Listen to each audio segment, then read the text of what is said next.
Welcome to the Silverthorne Signal. I'm Ryan Hyland, the town manager in Silverthorne, and joined today by Mayor Bruce Butler. Good to be here, Ryan. Thanks, Mayor, for joining us. What we want to do is just kind of a quick wrap-up of 2015. Obviously, it's getting to the end of the year here, and kind of reflect back on some of the projects and policies and different discussions that have gone on during the year. So one of the big ones that's been on the council's agenda for quite a few years is the downtown, and kind of re-energizing that area and looking at how we can facilitate turning that into more of a vibrant pedestrian area. So one of the things that was tackled this year, and Mayor, I know you were a big part of this group that worked on this along with our EDAC members, were the design standards. So maybe you could give us a quick overview of how that process went and what we've got going on there. Sure, I'd be glad to. Well, we're very fortunate in Silverthorne to have some great citizen committees, and one of those is the Economic Development Advisory Committee. And they do a tremendous job donating their time and bring a lot of great experience to the table. And that was a subcommittee of the Economic Development Advisory Committee. And the idea behind it was to take our existing design district standards and our existing zoning and start to make some distinctions between the different parts of town and to get rid of things that weren't working well and to try and set the future up for success. And so one of the examples was to take the downtown core area and to really change the way that that area is envisioned, so that when you turn the corner on Highway 9 and head north and you start to enter that part of the town, you instinctively know that you're there through the streetscape, through the lot lines, through the facades on the buildings, through street lighting and so forth, on-street parking. And then if you were to head towards Dillon, that area is the gateway area, and that's something that's meant to be a little less permanent and a little more in and out. And so in the past, those standards have been very similar, and there really wasn't much of a distinction, and I'm not sure that it fit either use well. And so that's one of the things we spent a lot of time on. We also revisited some of the others, like the riverfront mixed use, and tried to make that more amenable to quality development. Yeah, and you encouraged us to really, on the heels of the comprehensive plan, dig in and get specific. And what do we want the look and feel of each of those distinct areas to be? And thank you for your joining staff and our volunteers to come up with that effort. But like you mentioned, each of those distinct areas went through that process, and then the town council reviewed, and so those are on the books now. So that was a big part of working on all of our commercial areas, really. Another thing the town council looked at and did approve was a change to the ordinance, kind of forward-looking, although we did a small piece of implementation this year, was parking, and specifically parking in the town core, which was not something that the code allowed prior. And I think looking at Rainbow Drive was the first example after that ordinance was passed of a place where we could implement very easily simply by actually just painting the spaces on there, so we have on-street parking there. But really, I mentioned looking forward with the downtown. Obviously, for the success of our downtown, I think we have looked at there are up to 450 spaces that we'll be able to get onto the streets in the downtown area. So that was another important ordinance that needed to be well, passed. And we also realized that from a development perspective, we're going to have on-street parking. If you do want to have a pedestrian-oriented village, you can't have big parking lots in between spaces, and we're certainly going to have to really make sure that we're working well with the surrounding community and they understand the changes that are coming. And that was also part of our public works plan that we went through and tried to figure those.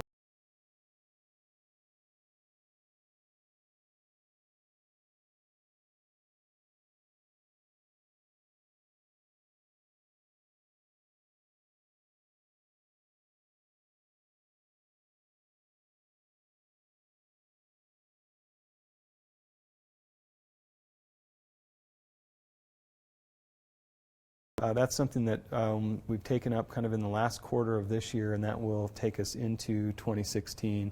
But rezoning of the town core to protect kind of the vision that the community has for that area, and sort of one of the last foundational steps of how we need to set ourselves up for success in the downtown. So, Mayor, maybe you can talk a little bit about what the intent behind rezoning and some of those conversations that are going on now. Well, sure. And part of the design districts are sort of the fun part, because you get to paint your vision for the future, but then you have to conform your zoning to what you've decided to do with your design districts, because otherwise you potentially have some uses that don't fit the future model. And that's an area where we've been very fortunate to have some great partnership in the community.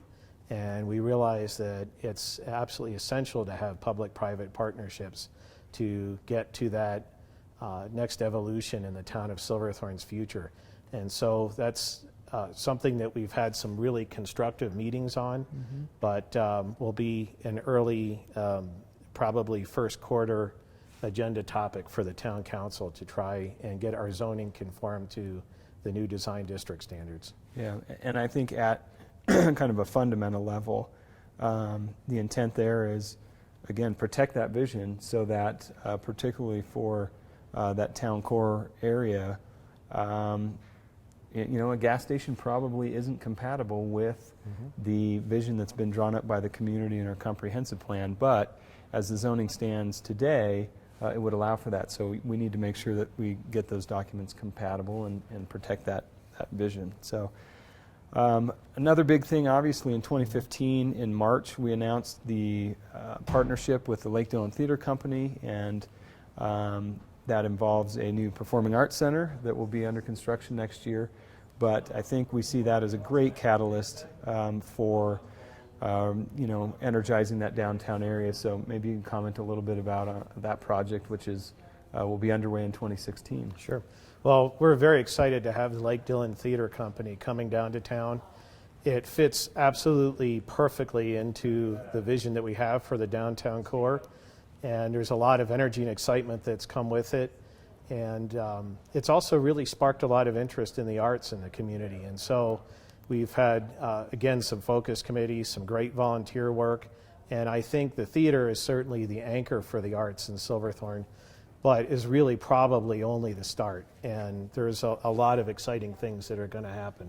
We're very close to being transformational here. Yeah, and you mentioned the arts, and that is seen as a great foundation, but we've undertaken the Arts and Culture Strategic Plan to figure out how to bring more arts and culture into everything that we're doing. And so I think that's something that the council will be seeing in the first part of the new year. But we did have some great participation from community members in the drafting of that strategic plan, and also had kind of our first collaborative community art project where we did sort of the chalkboard art project at a variety of different locations. So I think it's exciting to see the theater here, but like you said, that's just a foundation. We plan to do a lot related to arts and culture in the coming years. Also, we should probably mention the theater will be here before the new building is here. That's right. They're moving to the outlets at Silverthorne, so they'll be having their performances in the space right next to the Colorado Welcome Center in the Green Village, and they'll be starting that up, I think, in March. So we're excited to have them here. I think you just look for the big Lindsey Vonn photo. And right, that's the one that's there today. There. Yeah, right under there. So new businesses. We've had quite a few new businesses come to town. A couple, probably more than we've got time to mention here, but I think Baker's Brewery was a great new addition to the town, and one we should probably talk about because we're, we'd kind of like to say we're partners in a brewery a little bit. That's kind of a fun thing to say, through our STIP deal and our business grant program, and I think they opened back in March. Well, those are two programs that we have in the town of Silverthorne, and other towns have them, but the way we're working our STIP, which is basically a sales tax relief program with a fancy acronym, is in traditional parlance, it's generally for really larger businesses that are going to generate a lot of sales tax. And so what happens is the community basically gets some upfront improvements from the developer, and then gives the sales tax producer sales tax rebates over time to pay it back. And one of the things we did after we approved Lowe's was to expand that program significantly to a lot of smaller and mid-sized businesses. And then the business grant program, I always say it's the most efficient program in government because every dollar that's appropriated to it is actually awarded in some sort of grant to a Silverthorne business. And yet again, that's thanks in part to our Economic Development Advisory Committee that really takes a lot of time to go through those applications and vet them and meet with business owners. And it's a really successful program. And so certainly Baker's Brewery, but Red Buffalo Coffee, there's Locals Liquors, there's a lot of different businesses that have been able to take advantage of that. Yeah, and you mentioned Red Buffalo Coffee. Mike's Military Surplus is a new business to the town center, moved right next door to Aaron at the coffee shop there. Others, we've got Hampton Inn. We just had a ribbon cutting over there on Friday, so we're excited to have a new hotel join our current group of hotels here. Coffee was a theme for the year, I think. Starbucks opening and Dunkin' Donuts were also new businesses. And then looking forward to 2016, although they're not open yet, they did go through all of the approval processes, and one of the first businesses to really help us build that vision out downtown is Angry James Brewery. That's right. They'll be opening in 2016, so we're excited about that. Yeah, and that's new construction in the downtown too, which is very exciting. Yeah, and we should mention that was one of the first test cases, I guess, when we were talking about the new design standards that you and EDAC and staff had worked on. They were kind of the first test case to go through that, and I think came out with a really nice looking building. So all that hard work on the design standards is paying off. Well, and I think Town Center 2 coming under new ownership and with some revitalization going on there, some new signage, and we're also hoping to welcome a new restaurant to Silverthorne in 2016 in that space as well. Yeah, there's someone with an intent to open in that end cap there, which would be great. It's a great spot right along the river, so hopefully we'll be announcing that news soon too. Housing, I guess we should talk a little bit about housing. Obviously, the market's coming back. One of the things that occurred this year was the Workforce Housing Fund and Workforce Housing funding through 5A was renewed. So I think that will be a positive for us when we talk about Smith Ranch. Maybe you can talk a little bit about Smith Ranch for folks that aren't familiar with that property. Sure. Well, I think anybody that's spent any time in Summit County over the last few years recognizes the fact that it's very hard to find workforce housing. And so several years back, the town of Silverthorne was able to purchase roughly 51 acres of land to the south of Willowbrook and below the gate to the Ruby Ranch. And that area was known as the Smith Ranch and still is. And it's always been our intent to turn that into at least a significant portion of that into some workforce housing. And the time for that is probably coming sooner rather than later. And then there's also the roughly 11.25 acre commercial part of it that immediately fronts the highway. And maybe in some ways, if we can get both of those to start to work together, it helps reduce some of the costs of getting utilities in there, and perhaps is a very symbiotic thing for our community. Yeah, and I think with 5A's passage and the fact that that goes on in perpetuity gives some financial certainty to that revenue stream.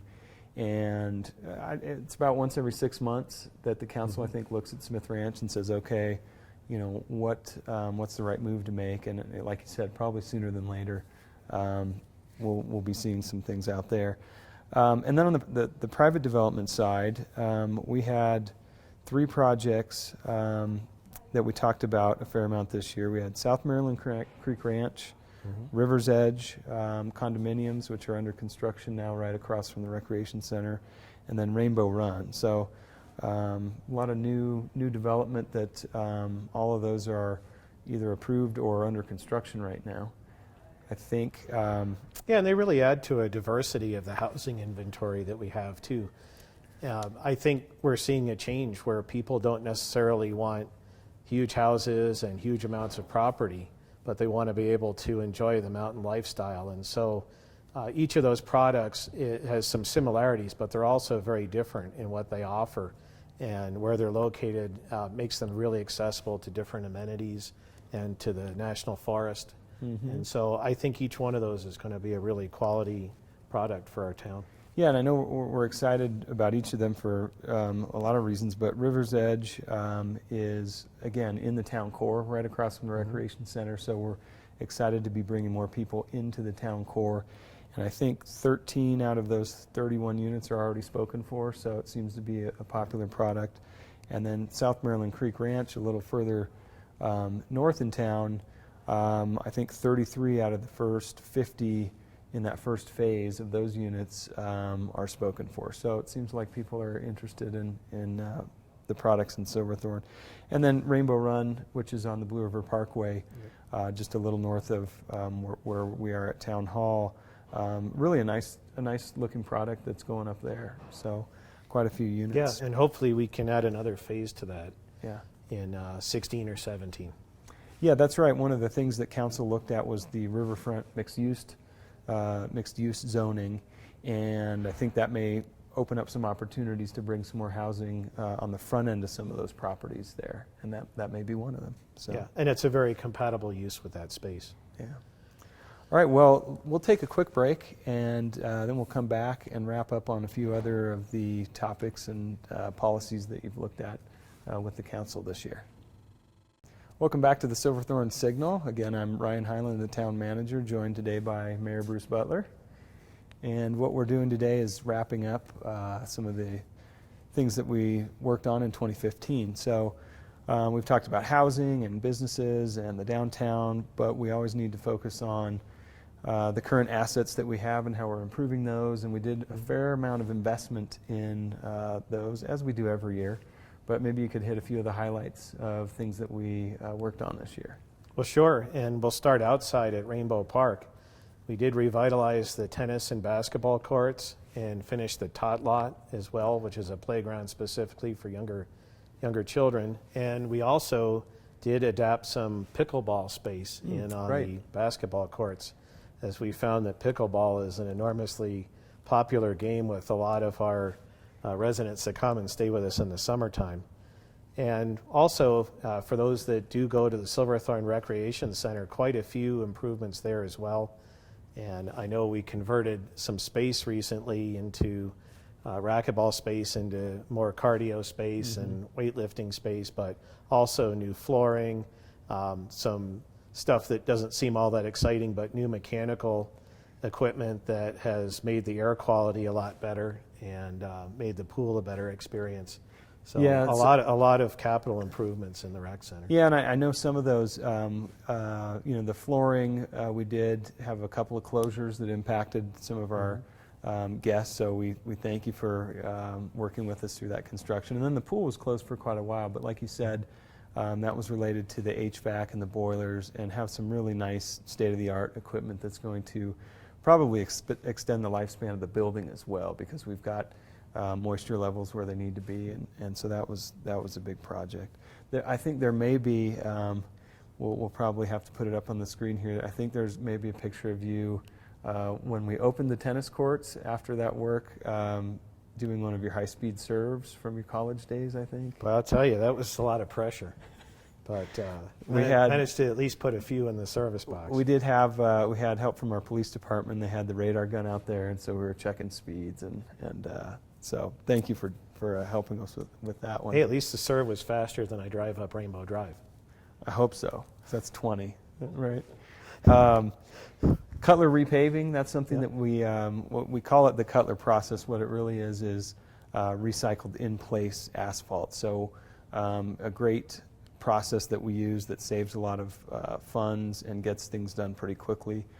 It was, I'm sure, a headache for your neighborhood. Was one of those that was impacted, but everything is nice and smooth, and we really do. Council makes a point to try and make sure that we keep those roads in really good shape. Well, and there was some impact in those neighborhoods, but also it was really important to get some sewer upsizing done at the same time. Right. And really, the inconvenience was very minimal, and the project went very smooth. And so I'd like to certainly thank the contractor, but also thank our public works staff as well. Yeah, and our police staff, because they were out there helping to try and make sure that everybody was safe as we were redirecting some traffic and trying to keep everybody safe there. So yeah, those were some of the biggies, and maybe at a future show we'll dig into what's coming for 2016. But council's always made it a point to significantly fund, maintaining and improving our assets. I think when you look at Rainbow Park, over the last 4 or 5 years, it's almost completely redone, and that is one of the things I think we're looking at for 2016 is the entrance to that park. That's right. And doing some improvements there. Well, and it's really exciting to add new things and build new things, but if you can't maintain them and pay for them down the road, it's really going to not be a very good experience for the public. So that's always been one of our at least unwritten rules, that if we're going to start to make new improvements to the town, we need to be able to pay for them and maintain them for the long term. Yep, absolutely. So those are some town improvements. Town planning, obviously before we make improvements, we do a lot of planning to figure out what the community's looking for and what the best improvements are to make. And I think one of the areas we did that mostly over the past summer was with 3 of our parks. We had Trent Park, Arctic Placer, and Angler Mountain open space, and kind of opened up those to master planning to figure out what we'd like to do there. Yeah, and I think certainly it's for the entire town, but I think for the folks that live in Willowbrook, they'll be really excited about the improvements that are slated for Trent Park. It's a neat gathering space as it is, and with the improvements that are planned there, it will become truly a premier park, and that's a really exciting thing for our town. Yeah, we did. One of the things I remember from last year, we did resurface the tennis courts at Trent Park, and so again, always trying to maintain what we have. But not just Trent Park, I guess really the master planning looked at Trent Park and what we call the Trent Park overflow, which is sort of the dirt parking area across the way. So we'll flash some of those plans up on the screen, and if people are interested in finding out more, let us know. But those are some exciting opportunities. Then Arctic Placer, that one's more of kind of a small neighborhood park. A lot of people may not have been there, but it's very important to that neighborhood, and looking at some upgrades there. And I will tell you, we've got a grant request in to GOCO, so fingers crossed. We're looking to them to help us kick that project off, so that's exciting. No, it's a bit of a pocket park, but a very important place, and certainly very well used by people in that neighborhood. And so we're excited to make some improvements there and make it look a little more the way it should. Yeah. And then I think finally we've got one of the things that we undertook in the prior year was the Parks Open Space Trails Plan, and we have a lot of open space that's on the books here. And so one of those that we looked at this last summer was the Angler Mountain open space, and trying to figure out the best way to manage our open space. And I think what we came up with there was a pretty low impact type of, I don't know that you would call it a park, but just a basic trail system through that area. And I think we'll see. We plan for these, and then they've all got to compete for the dollars that we have, and we'll see where when we can get that one moving forward. Well, and one of the other things that's been very exciting over the past, I'd say 2 years in particular, is as we've updated our master plans, whether it's comprehensive plan for more of an economic development, or the Parks, Trails, and Open Space plan for recreation and trails. What's really exciting is all these plans and the art plans, they're all starting to overlay and complement one another. And I don't think that's always been the case in the past. People would do a study for this or a study for that, and they would just sort of be off in their own silos. And it's really great to see the vision of each of these plans starting to come together and really fit hand in glove. And it's very important, because otherwise, if you don't know what you're aiming for, you'll hit it every time. And having each of these plans really complement one another has been a great success, I believe. Yeah, and we talked earlier about the arts and culture strategic plan that you'll be seeing, the first draft of after the first of the year, and I think you'll be pleased to see that. That does exactly that too. It talks about arts and culture, but it also talks about different opportunities that we look at traditionally with maybe public works and street crossings, and how do we bring all those pieces together. So we have, I think at the mayor and the council's urging, figure out how to get all those plans so that they all work well together. So that's great. Some of the other general planning things that we undertook in the last year, obviously we've been talking about the arts and culture plan, but marketing has been a focus as well. We had the council retreat in the summer and got direction from council that we needed to put some emphasis into marketing a little stronger than it had been there. And part of that was figuring out, okay, what are we marketing? What's the community message that's really authentic, not something contrived? And so we had a lot of help from a whole bunch of our volunteers and council members and EDAC members to start that process. Maybe you can talk a little bit about their assistance. Oh, that's right. We have a great story to tell, and it's really important, if we're going to realize some of the other pieces of our vision, that we are able to go out and present something that's comprehensive and unified and honestly gets to the heart of the message. And so it was really, really encouraging to make that commitment of time and money, but then also to have 30 people from the community give an entire day. And it was from all walks of life, from our volunteer committees, local businesses.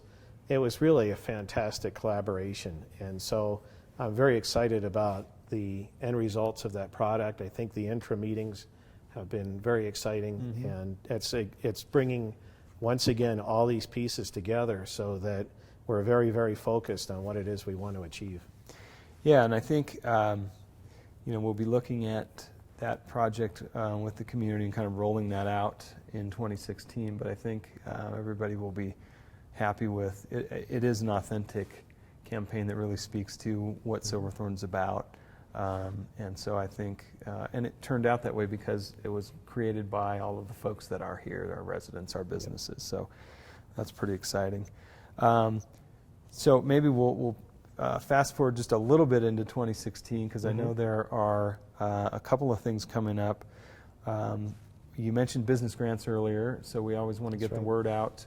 We do have the business grant program coming up, and we will have all of those dates on our website. But in the first quarter of 2016 is when we'll be soliciting applications for the business grant program. So that's important. And then the other thing, we've got an election coming up, and we're going to have some seats that we need to fill on the town council. That's right. So it's very important. If there have been some changes to state law in order to accommodate overseas ballots. So the time for registering and the time for getting your petitions turned in if you're interested in running for town council have all been accelerated.